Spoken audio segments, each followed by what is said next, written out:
ദൈവത്തിന്റെ അതിപരിശുദ്ധമായ നാമം വാഴ്ത്തപ്പെടുമാറാകട്ടെ.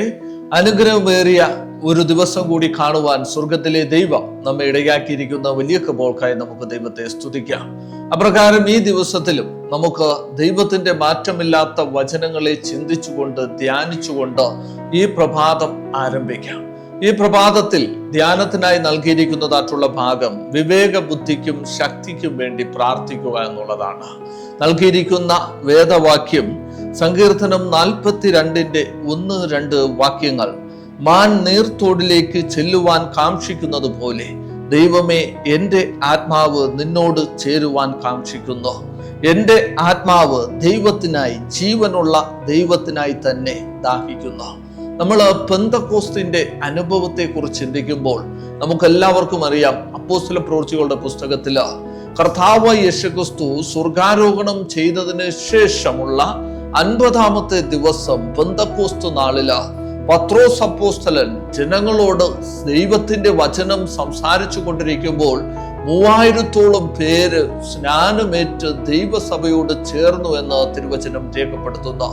അപ്രകാരത്തിൽ പത്രോസ് അപ്പോസ്തലന്റെ ആ പ്രസംഗത്തിന് ശേഷം ദൈവത്തിന്റെ ജനം ദൈവത്തിന്റെ വചനം കേട്ട് ക്രിസ്തുവിലേക്ക് കടന്നു വന്നപ്പോൾ അവരുടെ ജീവിതത്തിൽ പരീക്ഷണങ്ങളും പ്രയാസഘട്ടങ്ങളും ഒക്കെയും നിലനിന്നിരുന്നു.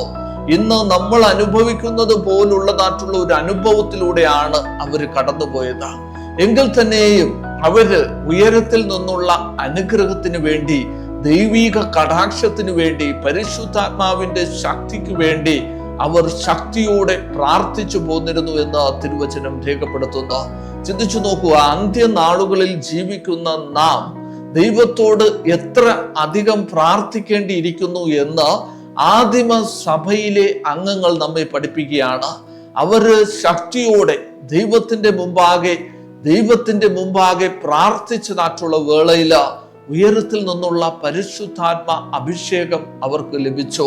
അവര് പ്രാർത്ഥിച്ചത് അവർക്ക് ഭൗതികമായിട്ടുള്ള സുഖങ്ങൾക്ക് വേണ്ടിയല്ല, അവര് പ്രാർത്ഥിച്ചത് പരിശുദ്ധാത്മ ശക്തിക്ക് വേണ്ടിയും ആത്മീക വരങ്ങൾക്ക് വേണ്ടിയുമാണ് അവര് പ്രാർത്ഥിച്ചത്. ആ പ്രാർത്ഥന സ്വർഗത്തിലെ ദൈവം ചെവിക്കൊള്ളുകയും അവർക്ക് ഉയരത്തിൽ നിന്നുള്ള ശക്തി പകരുകയും ചെയ്തു. എല്ലാവരും പരിശുദ്ധാത്മാവിനാൽ ആത്മീക വരങ്ങളെ പ്രാപിച്ചുകൊണ്ട് ആ ദൈവത്തിന്റെ മാറ്റമില്ലാത്ത വചനം സകലരെയും അറിയിക്കുന്നതിന് വേണ്ടി ഉത്സാഹമുള്ളവരായി തീർന്നു.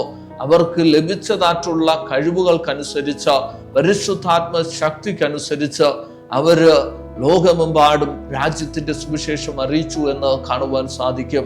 അന്ത്യനാളുകളിൽ ജീവിക്കുന്ന നമ്മോടും ദൈവത്തിന്റെ വചനം പറയുന്നു, രാജ്യത്തിന്റെ ഈ സുവിശേഷം സകല ജാതികൾക്കും സാക്ഷ്യമായി ഭൂലോകത്തിലൊക്കെയും പ്രസംഗിക്കപ്പെടും, അപ്പോൾ അവസാനം വരും എന്ന്.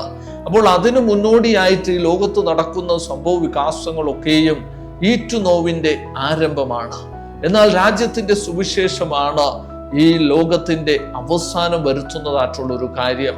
അപ്പോൾ ദൈവം നമ്മെ ഏൽപ്പിച്ചിരിക്കുന്നതായിട്ടുള്ള ഈ കാര്യങ്ങളെ, നമ്മള് സുവിശേഷത്തെ ഈ ലോകത്ത് അറിയിക്കണമെങ്കിൽ തീർച്ചയായിട്ടും നമുക്ക് ഉയരത്തിൽ നിന്നുള്ള ശക്തി ലഭിക്കേണ്ടത് അത്യന്താപേക്ഷിതമാണ്. ദൈവത്തിന്റെ വചനം വളരെ വ്യക്തമായിട്ട് പറയുന്നു, ദൈവം അത് നമുക്ക് നൽകും. അതിനുവേണ്ടി നാം ചെയ്യേണ്ടതായിട്ടുള്ള കാര്യം, നമ്മള് ദൈവത്തോട് യാചിക്കണം, ദൈവത്തോട് പ്രാർത്ഥിക്കണം. അപ്രകാരത്തിൽ ഇന്നത്തെ ദിവസം ആ ദൈവത്തോട് പ്രാർത്ഥിച്ച, ദൈവത്തിൽ നിന്നുള്ള ശക്തി പ്രാപിച്ച മുന്നോട്ട് ജീവിക്കുവാൻ ദൈവം നിങ്ങളെല്ലാവരെയും അനുഗ്രഹിക്കട്ടെ എന്നുള്ള പ്രാർത്ഥനയോടുകൂടി നമുക്ക് കണ്ണുകളെ അടച്ച ഒരു നിമിഷം ദൈവത്തിന്റെ സന്നിധിയിൽ പ്രാർത്ഥിക്കാം.